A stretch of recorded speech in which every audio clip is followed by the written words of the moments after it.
जय जगन्नाथ। शुभ सकाळ। आपण मानकर दिनटी शुभमय हेउ मंगलमय हेउ। मु देवाशीष पाढ़ी आपण मानकु आमर Shri Gopal Krishna astrological YouTube channel को स्वागत जनाउछि। आजिर विशेष तथ्य उपस्थापन होउछि मे मासर कुंभ राशि फल एवं देवगुरु बृहस्पति राशि परिवर्तन हेतु कुंभ राशि उपरे हेबाकुथिबा परिवर्तन। कुंभ राशि जन्मित व्यक्ति विशेष मानक पाए एही मासटी शुभमय अटे। एही मासरे आपण नूतन जानवाहन क्रय करिपारंती। जेउ माने नूतन गृह निर्माण करिबा पाए चाहुथिले से माने निजर ड्रीम हाउस को साकार करिवे। केही मातृस्थानीय व्यक्ति साहाय्य करिवे।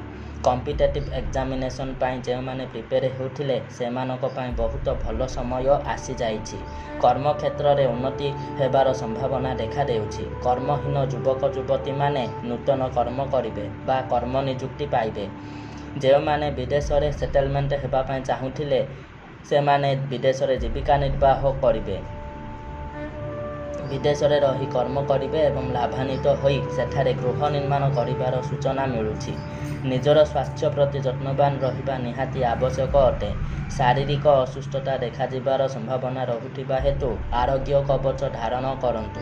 अधिकरु अधिक परिश्रम करिवे किंतु परिश्रम अपेक्षा फल बहुत कम प्राप्त हेबो। पारिवारिक अशांति देखा देबा सहित पति पत्नी मानक भितरे मतांतर मनांतर देखा देबार भय देखा देउछि।